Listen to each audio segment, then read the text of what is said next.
السلام عليكم، ازيكم يا حبايبي؟ عاملين ايه؟ معاكم مراد ولا اكلة البيت. هنعمل النهارده ايه؟ معلش بقالي كتير قوي ما بطلعش اعمل تصوير. هنعمل النهارده شاورما دي عباره عن ايه؟ الفراخ. انا هقول لكم على التتبيله بتاعتها، بس انا ايه متبلاها من قبلها بليله، فمعلش هقول لكم على التتبيله على السريع كده. انا جايبه ايه؟ صدور الفراخ اهي، حاطه عليها ايه؟ مستردة، ملح، فلفل، بهارات، كوبايه زبادي، وحبه زيت صغيرين. تعالوا نشوف هنعمل ايه الاول. ما تنسوش تفعلوا الجرس وتعملوا لي لايك. تعالوا نشوف هنعمل ايه الاول. هنسخن طاسه سخنه قوي، بس مش هنحط فيها مواد دهنيه، عشان هنا الفلفل، الحاجات بتاعتها اهي، الفلفل الوان وبصل، هنحط ده ايه؟ هيتشوح شويه باي ماده دهنيه. بس تعالوا الاول نشوف هنعمل ايه. نسخن الطاسه كده جامد الاول، ون ايه ونشوح فيها الشاورما. بس اجربها الاول كده. لازم تسخن علشان ما تنزلش ميه، يعني ما تنزلش التوابل اللي فيها. طبعا هي فيها كل التوابل، خلي بالك انك ما تحطيش توابل على بقيه الحاجه الا لما تخلصي خالص، عشان دي فيها كل التوابل والملح لانها متحدقه جاهزه. هنحط كده معانا الشاورما كده اهو، نشوحها كويس جدا. عشان بص، مش عايزه انا الخلطه دي بقى، عشان ايه؟ ما تعملش ميه، انا عايزاها ناشفه عشان ما تعملش ايه ميه معايا. اهي انا عايزاها كده ايه ناشفه، والعين تكون ايه عاليه. هنبتدي كده احنا ايه نشوحها. انا كنت عامله معاها بتاع ده شيش طاووق، فايه بلاقيه فبطلعه. ده شيش طاووق كنت ناقعه معاها، فايه بلاقيه كده اهو فبطلعه. كنت حاطه الشاورما مع شيش الطاووق لان هي بتبقى التتبيله واحده. اهي هنبتدي كده مع بعض. هنا عندي ايه واطيه، هحطها على عين عاليه. دي كده اهو على عين عاليه، عشان انا مش عايزه تنزل ميه. على العين العاليه دي، احنا عايزينها على العين العاليه دي كده. ايوه كده، يا رب تكون باينه. ايوه كده، انا عايزاها كده تبقى باينه. نتبقى دي كده. نبتدي بقى ايه، لازم العين تبقى عاليه عشان ما تنزلش ميه. اهو هنعمل كده، نقلبها كويس.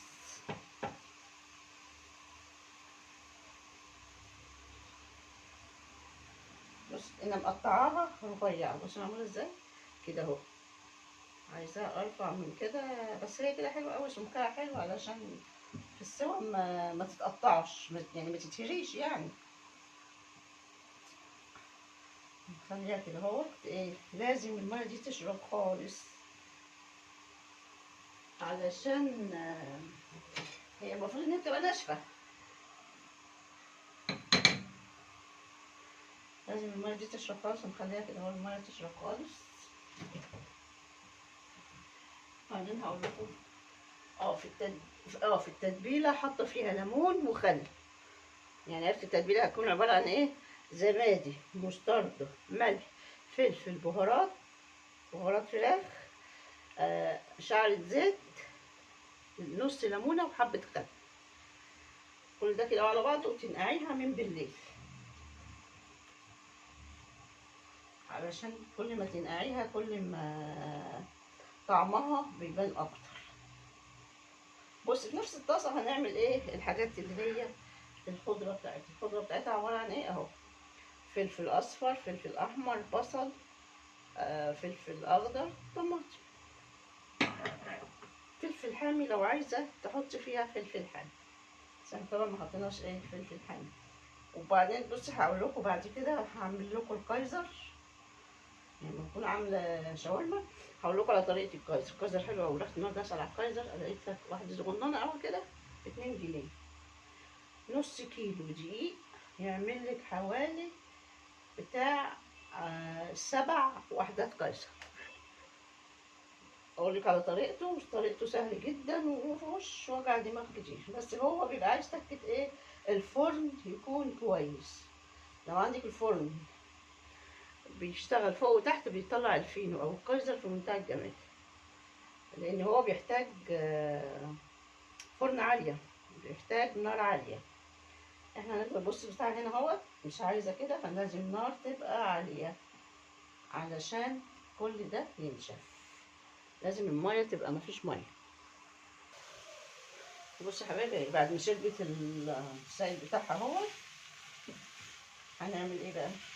عشان ما يعني ما هنعملش حاجات كتير، هحطها بقى ايه، هفضيها هنا في طبق كده اهوت. يعني لازم تبقى ناشفه كده اهي، بقت بالطريقه دي ناشفه.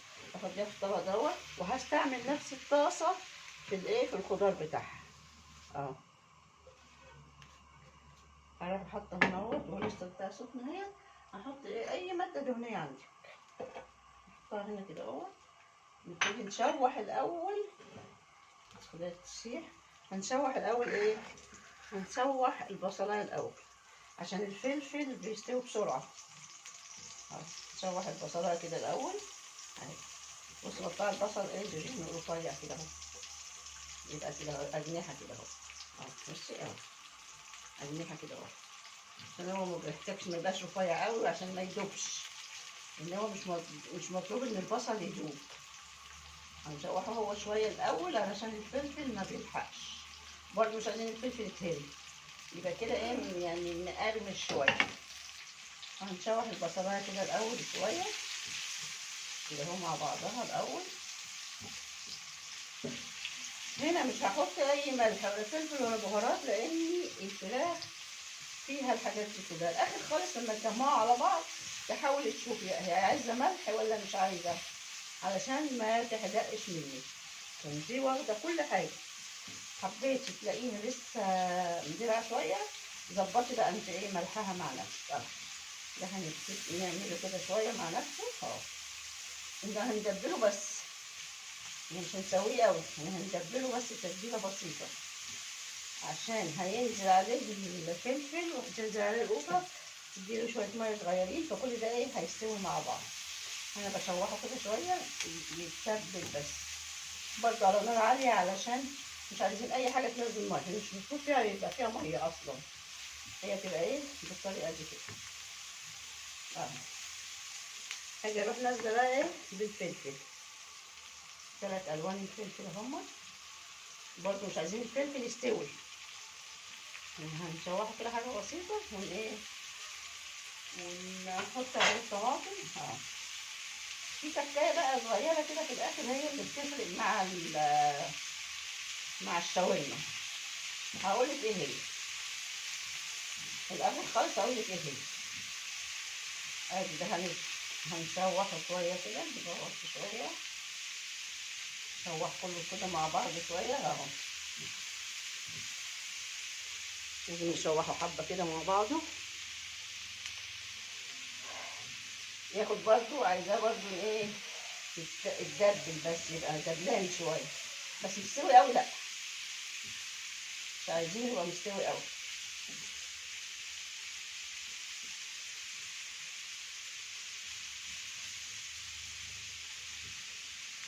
برضو ممكن تدوقي انا عندي هنا هتحتاج حبه ملح عشان الخلطه طلعت ايه دلع، فانا هحط لها شويه ملح وشويه ايه فلفل. لما انت تدوقي الفراخ تلاقيها يعني عايزه شويه ملح، حطيهم على الخلطه دي،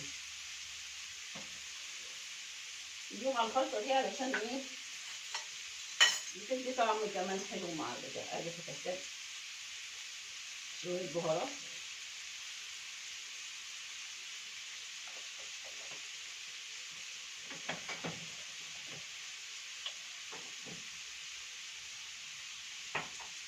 شويه ملح مش كتير، ملح مش كتير،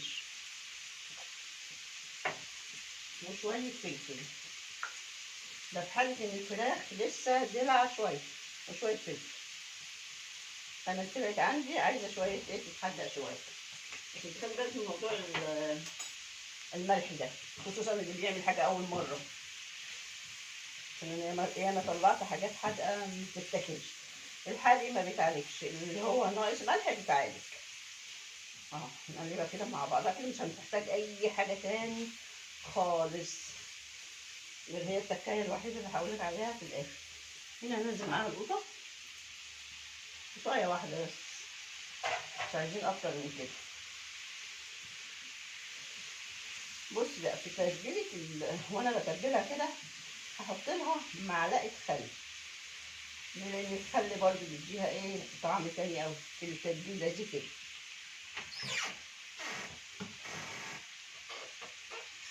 يعني المعلقه الصغيره كده اهو تحط ايه معلقتين، ادي واحده عشان هي معلقه كبيره، بس اكتر من كده مفيش. كده برضو ايه نقلبها شويه اهي كده بالطريقه دي كده حلوه قوي. هحط بقى معاها ايه الشاورما كده كلها على بعضها. هنا الشاورما اهي نقلبها شويه مع بعض كده مش هتقعد بقى تطيب خلاص على النار، لان هي كده كل الحاجات بتاعتها مستويه اهي. عايزة طعمها تحفه وجميله ونظيفه، يعني انضف من محلات كتير اهو. شوف بقى تدعموني تعملوا الجرس. انا ابتدي اشتغل معاكم كده على فكره، هبتدي اعمل اكلات دايت، هبتدي اعمل لكم اكلات دايت. انا بعمل اكلات دايت دلوقتي ليا عشان ايه طالعين من رمضان شويه كده، فهبتدي اعمل لكم ايه اكلات دايت. احنا هنا كده كويس قوي. هنعمل ايه بقى التكايه الوحيده بقى اللي هتبقى حلوه قوي، هي بتبقى ايه معلقه طحينه، اخر حاجه فيها معلقه طحينه اهي. هنزلها اهي، معلقه الطحينه دي بخليها جميله جدا اهي. معلقه طحينه قلبها كويس اهي.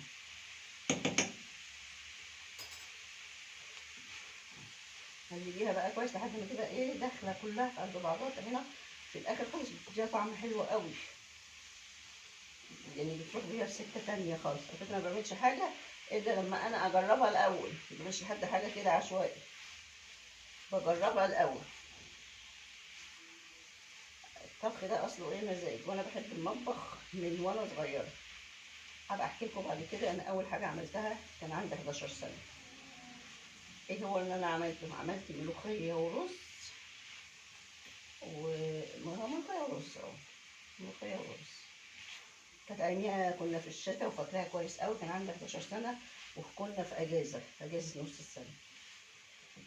فجاء اخويا قال لي تعرفي تعملي اكل؟ قلت له اه ماشي.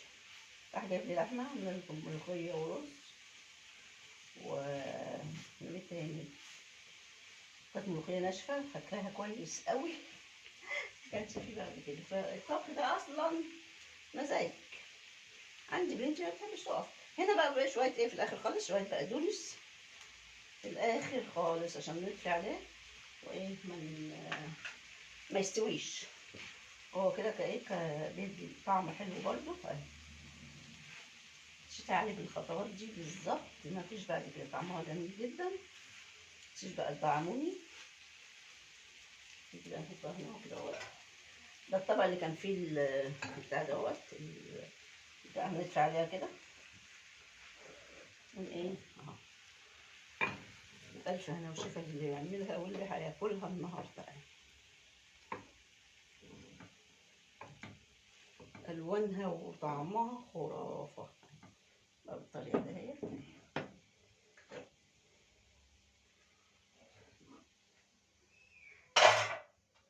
أشوفكم إن شاء الله في فيديو تاني. إيه رأيكم بقى؟ يا ريت تدعموني، تدعموا الجرس وتشيروا، عشان هعمل لكم زي ما قلت لك، هعمل لكم إن شاء الله. هبتدي في أكل دايت، لأن أنا داخلة دلوقتي بقى هبتدي أعمل ريجيم، فهعمل كل حاجات بقى إيه من غير الدهون والحاجات دي كلها للناس اللي بتحب إيه الدايت. والعيش برضو هعمل لكم عيش دايت.